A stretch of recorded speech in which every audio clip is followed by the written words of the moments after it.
विकल्प बहुत मिलेंगे मार्ग भटकाने के लिए, संकल्प एक ही काफी है मंजिल तक जाने के लिए। जय हिंद प्यारे विद्यार्थियों। आज के इस बेहद महत्वपूर्ण सेशन के अंतर्गत हम कवर करेंगे राजस्थान के अपवा तंत्र में, हम अरब सागर के अपवा तंत्र में माही नदी तंत्र को। प्यारे विद्यार्थियों, माही नदी तंत्र से वे प्रश्न कवर करेंगे जो आने वाली प्रतियोगी परीक्षाओं में पूछे जा सकते हैं और पूछे जा रहे हैं। दोनों ही परीक्षाओं, दोनों ही पेपर के यानी पूछे जाने वाले और पूछे जा रहे हैं, उन सभी प्रश्नों को कवर करते हुए हम माही नदी तंत्र को बिल्कुल बेहद शानदार तरीके से कवर करेंगे। वीडियो के अंत तक बने रहना ताकि आपको यह क्लियर हो जाएगा कि माही नदी का जो क्या प्रारूप राजस्थान के परिप्रेक्ष्य में है, ऐसी कौन सी नदी है जो भारत की जो कर्क रेखा को दो बार काटती है, माही नदी राजस्थान में कहां से प्रवेश करती है, कौन कौन से बांध है माही नदी पर, और कौन सा त्रिवेणी संगम बनता है माही नदी पर, किस स्थान पर कौन कौन सी नदियां आकर मिलती हैं। ये सारे बेहद महत्वपूर्ण प्रश्न आपके, उन सभी प्रश्नों को कवर कर दूंगा। आप वीडियो के अंत तक बने रहें। तो देख रहे हैं आपको हेडिंग माही नदी तंत्र, ये हम राजस्थान का दक्षिण राजस्थान हिस्सा बना लेते हैं और ये बना लिया, ये अपना बांसवाड़ा, ये अपना डूंगरपुर और ये प्रतापगढ़। देखिए प्रतापगढ़ कुछ हिस्सा डूंगरपुर से टच होता है, ठीक है, ध्यान रखना। ये कौन सा जिला है? बांसवाड़ा, जो राजस्थान का सबसे दक्षिणतम जिला है बांसवाड़ा, ठीक है। ये अपना डूंगरपुर जिला है जहां पर कौन सी झील है? गैवसागर झील। यहीं पर एक त्रिवेणी संगम बनेगा वेणेश्वर डूंगरपुर में, सोम माही जाखम डूंगरपुर, ठीक है। और ये अपना 33वां जिला जो प्रमेश चंद्र कमेटी की सिफारिश पर बना प्रतापगढ़ जिला। ये 3 जिले हो गए। अब हम माही नदी के स्ट्रक्चर को समझने के लिए उसका पहले चित्र समझिए आप। देखिए ये है माही नदी, स्थान है, पहले देखो स्थान मेहद झील, मेहद झील क्लियर है, और अमरोरू, ध्यान रखना, अमरोरू की पहाड़ी, अमरोरू की पहाड़ी एमपी से निकलती है। माही नदी का उद्गम क्लियर हो गया कि अमरोरू की पहाड़ी मेहद झील एमपी से निकलती है। अब देखिए माही नदी बहते हुए किस हिस्से से राजस्थान में प्रवेश करती है, तो ये मान लीजिए माही नदी बहते हुए खांदू बांसवाड़ा में प्रवेश कर गई। ये स्थान है जहां प्रवेश करती है, खांदू बांसवाड़ा है, खांदू बांसवाड़ा, ठीक है। खांदू बांसवाड़ा में माही नदी बहते हुए प्रवेश कर जाती है। आगे चलकर ये बांसवाड़ा और प्रतापगढ़ की सीमा बनाती है। अब ऐसा कोई क्लियर नहीं कि कोई नदी सीमा बनाती है, स्टूडेंट्स ये क्लियर कर देता हूं। जब भी कोई जिला बनता है, जैसे चंबल नदी जो एमपी के साथ सीमा बनाती है, ठीक है, तो वो जब डिवाइडेशन होता है तभी क्लियर कर दिया जाता है। जैसे प्रतापगढ़ जिला बना तब क्लियर कर दिया गया कि माही के इस हिस्से को बांसवाड़ा को दे दिया जाता है और इधर का हिस्सा प्रतापगढ़ को। तो ये कोई नदियां सीमा नहीं बनाती हैं, ये नदियों का सीमा के आधार पर हम जिलों का डिवाइडेशन कर देते हैं। ऐसा नहीं है नदी को पता था कि यहां से प्रतापगढ़ बनेगा, हम यहां से सीमा बना देते हैं, ठीक है, ये बाद में निश्चित होता है। तो ये आपको क्लियर कर देता हूं। अब देखिए ये डूंगरपुर बांसवाड़ा में बहती हुई प्रतापगढ़, देखो प्रतापगढ़ बांसवाड़ा की सीमा बनाते हुए यह किस जिले में प्रवेश कर जाती है? कभी बांसवाड़ा तो कभी प्रतापगढ़, और ये डूंगरपुर में प्रवेश कर जाती है। अब ध्यान रखना, यहां से ये नदी इस स्थान पर आ जाती है और ये स्थान है वेणेश्वर डूंगरपुर। कौन सा स्थान है ये? वेणेश्वर डूंगरपुर। ध्यान रखना यहां पर एक त्रिवेणी संगम बनेगा, बेणेश्वर, बेणेश्वर डूंगरपुर, यहां पर एक त्रिवेणी संगम बनेगा, ठीक है। वेणेश्वर डूंगरपुर में बहने के बाद बहती हुई ये डूंगरपुर और बांसवाड़ा की वापस से सीमा बनाएगी, ठीक है। डूंगरपुर बांसवाड़ा की सीमा बनाते हुए गुजरात की ओर लौट जाती है और अपना जल इस खंबात की खाड़ी में ले आती है, अपना जल खंबात की खाड़ी में ले आती है।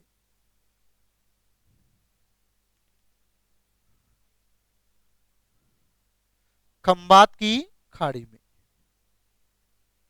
ये भी क्लियर हो गया कि अपना जल कहां ले जाती है, खंबात की खाड़ी में। अब देखिए अगला क्या प्रश्न बन सकता है इस नदी से कि इसकी अपवाह क्षेत्र क्लियर हो गया। राजस्थान में प्रवेश कहां से कर रही है, खांदू बांसवाड़ा से। कहां से बहती हुई, बांसवाड़ा और प्रतापगढ़ की सीमा बनाते हुए यह नदी वेणेश्वर डूंगरपुर में एक त्रिवेणी संगम बनाएगी। इसमें एक नदी आएगी सोम, जो उदयपुर से निकलती है। बीछा मेड़ा उदयपुर प्रमुख पहाड़ी है, बीछा मेड़ा उदयपुर में। ठीक है। और एक नदी आती है छोटी सादड़ी प्रतापगढ़ से। एक नदी निकलती है छोटी सादड़ी, ध्यान रखना यह स्थान छोटी सादड़ी है।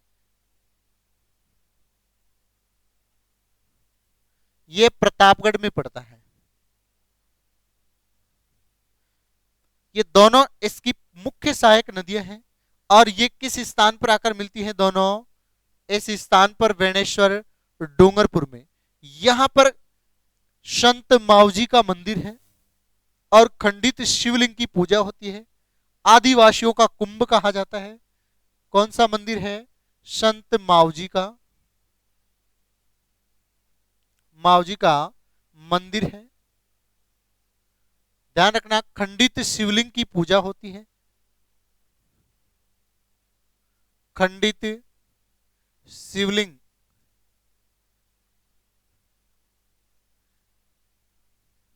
पूजा होती है। अब देखिए इस नदी पर बांध भी बने हुए हैं। तो पहला ही बांध है, ध्यान रखना पहला कौन सा बांध है उसको भी समझने का प्रयास करें। एक बांध है माही बजाज सागर बांध। कौन सा बांध है, बांध का नाम देखिए माही बजाज सागर बांध, बजाज सागर बांध। अब माही बजाज सागर बांध, बजाज किस नाम से, राजस्थान के जो प्रमुख स्वतंत्रता सेनानी थे जमनालाल बजाज, उनके नाम पर पड़ा माही बजाज सागर बांध। ठीक है। ये किस जिले में है, तो बांसवाड़ा में है। माही बजाज सागर बांध कहां है, बांसवाड़ा में है। ठीक है, ये भी क्लियर कर देता हूं, बांसवाड़ा। अब देखिए इसके बाद दूसरा बांध बनता है इसी बांसवाड़ा के अंतर्गत। उस बांध का नाम है कागदी पिकअप बांध, कागदी पिकअप बांध। और आखिरी बांध बना है इसी नदी पर, वो है कौन सा, कड़ान बांध। कड़ाना बांध भी कहते हैं इसको, जो कहां है, गुजरात में। कड़ान या कड़ाना जो गुजरात में है। ठीक है। अब देखिए इस नदी पर जो एक माही परियोजना रखी गई, माही परियोजना में राजस्थान गुजरात की हिस्सेदारी क्या होगी, तो ध्यान रखना माही परियोजना के परिप्रेक्ष्य में देखें। माही परियोजना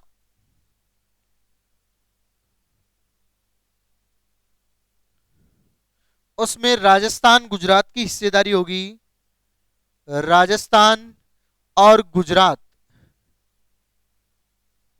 इसकी राजस्थान में 45% हिस्सेदारी है, गुजरात की 55% हिस्सेदारी होगी। ये नदी अंग्रेजी के उल्टे यू आकार की नदी है। जैसे यू इस तरीके से लिखा जाता है, पर ये इस तरीके से है, यानी अंग्रेजी के उल्टे यू आकार की नदी है। अब देखिए इसके उपनाम बताता हूं मैं आपको कि इस नदी के उपनाम क्या क्या होंगे, तो उनको भी देखिए। देखिए दक्षिण में है और यहां आदिवासी रहते हैं, तो इस वजह से इसे आदिवासियों की गंगा कहते हैं। दक्षिण राजस्थान की स्वर्ण रेखा कहते हैं। ठीक है। कांठल प्रतापगढ़ बांसवाड़ा के मध्य का जो क्षेत्र है, इस वजह से इसे माही नदी के किनारे के क्षेत्र को कांठल कहते हैं, तो इसे कांठल की गंगा कहते हैं। ठीक है। और करक रेखा को 2 बार काटने वाली नदी भी कहते हैं, तो यह भी क्लियर कर देता हूं। करक रेखा को 2 बार काटने वाली नदी,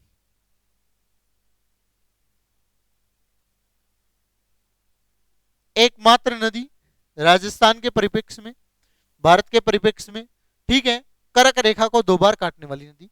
आगे इसका थोड़ा सा डायग्राम समझने का प्रयास करें। ये मानो 3 रेखाएं हैं, जैसा कि आपके दिमाग में थोड़ा कंफ्यूजन होता है। ये 0 डिग्री अक्षांश है, ये 23.5 डिग्री उत्तरी अक्षांश कर्क रेखा है, और ये 23.5 डिग्री दक्षिणी अक्षांश मकर रेखा है। तो इनके नाम लिख लीजिए। अब इसे 0 डिग्री अक्षांश या भूमध्य रेखा भी कह सकते हैं, विषुवत रेखा भी। ये मकर रेखा कहेंगे हम, मकर रेखा, और ये कर्क रेखा, ठीक है। और एक ट्रिक ले लीजिए, मां काली। देखो, माही नदी कर्क रेखा को 2 बार काटती है, कांगो नदी विषुवत रेखा को 2 बार काटती है, जो भूमध्य रेखा है, विषुवत रेखा, और लिम्पापो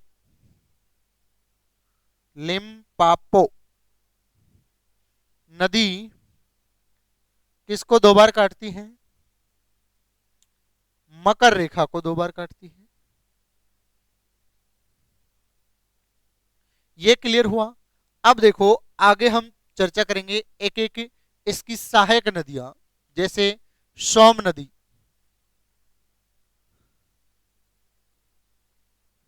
सोम नदी की मैं चर्चा करूं तो ये उदयपुर के ऋषभदेव नामक पहाड़ी में बीछा मेड़ा उदयपुर से निकलती है, ठीक है। अब ये बीछा मेड़ा प्रमुख स्थान है इसमें, बीछा मेड़ा उदयपुर, बीछा मेड़ा उदयपुर से निकलती है।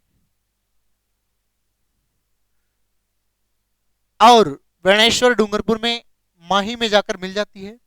इस पर एक तो सोम कादरा बांध है, सोम कादरा बांध, ये कहां पर है? उदयपुर में है। दूसरा बांध है इसी नदी पर सोम, बार बार परीक्षाओं में पूछा जा रहा है ये बांध, सोम अंबा, अंबा कमला, सोम अंबा कमला परियोजना। ये कहां है? ये ध्यान रखना, डूंगरपुर में है। इस नदी के परिप्रेक्ष्य में ये 2 बांध क्लियर कर देता हूं। जबकि जाखम नदी, जाखम को भी क्लियर कर लेते हैं हम। जाखम नदी, जाखम नदी छोटी शादड़ी प्रतापगढ़ से निकलती है,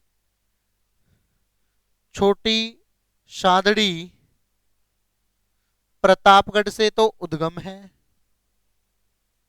और जाखम नदी पर जाखम बांध बना हुआ है। कौन सा बांध? जाखम बांध, जो राजस्थान का, जाखम बांध है जो राजस्थान का सबसे ऊंचा बांध है, राजस्थान का सबसे ऊंचा बांध है, सबसे ऊंचा बांध है। इसकी ऊंचाई कितनी है? 81 मीटर। ये है अपनी माही नदी तंत्र से जुड़े हुए प्रश्न, ठीक है। अब इसकी और अन्य सहायक नदियों की भी चर्चा करेंगे, जैसे अनास, मोरेन, चाप, ठीक है। ये कुछ और सहायक नदियां हैं, अनास, मोरेन, चाप, वो भी माही की सहायक नदियां हैं। तो देख लीजिए, अनास पूछ लेता है कई बार, निम्न में माही की सहायक नदियां है या नहीं है? मोरेन, मोरेल मत कर देना बस, मोरेन, चाप, ये इसकी प्रमुख अन्य सहायक नदियां हैं। प्रमुख में तो 2 नदियां काउंट होगा, ध्यान रखना, सोम और जाखम। जो बेणेश्वर डूंगरपुर है वहां पर एक त्रिवेणी संगम बनता है। क्या बनता है? ये त्रिवेणी संगम, ठीक है। राजस्थान के परिप्रेक्ष्य में आपने बनास नदी पर भी त्रिवेणी संगम पढ़े होंगे, ठीक है। उनकी भी चर्चा करेंगे हम अगले वीडियो में। एक वीडियो आपके बीच में त्रिवेणी संगमों को लेकर आऊंगा, ठीक है, ताकि आपको ये क्लियर हो जाए कि कौन कौन सी नदियों पर त्रिवेणी संगम बने हुए हैं। तो मुझे विश्वास है, एक बार दोबारा देख लीजिए, आप इसको रिवाइज कर लेते हैं माही नदी तंत्र को। माही नदी देखिए, इस माही नदी के उद्गम की बात करें तो मेहद झील अमरोरू की पहाड़ी एमपी से उद्गम है। बहते हुए खांदू बांसवाड़ा में राजस्थान में एंट्री है। और बांसवाड़ा में इस पर माही बजाज सागर बांध, उसके बाद कागदी पिकअप, दो बांध बांसवाड़ा में है।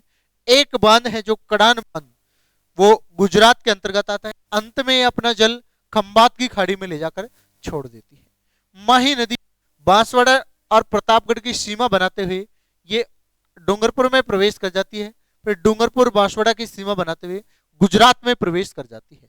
ठीक है, उसके बाद हम बात करें इस डूंगरपुर के अंतर्गत, इसमें एक वेणेश्वर नामक स्थान है, वहां पर सोम और जाखम नदियां आकर मिलती हैं। उन दोनों नदियों जहां मिलती हैं वहां पर एक त्रिवेणी संगम बनता है और उस स्थान पर संत मावजी का मंदिर है। आदिवासियों का कुंभ का मेला भी आयोजित करवाया जाता है। खंडित शिवलिंग की पूजा की जाती है इस स्थान पर। ठीक है, और अब देखिए आगे बढ़े हम तो इसके परिप्रेक्ष्य में ये माही परियोजना है, राजस्थान गुजरात की 55 हिस्सेदारी होगी। राजस्थान की 45 तो गुजरात की 55% हिस्सेदारी होगी। अब देखिए और कौन कौन से प्रश्न बन सकते हैं। सोम और माही का उद्गम ये क्लियर हो चुका है। अब और देखिए इससे एक और अच्छा प्रश्न बन सकता है। प्रिय विद्यार्थियों, ये माही नदी है जो कर्क रेखा को दो बार काटती है, अंग्रेजी के उल्टे यू आकार की नदी है।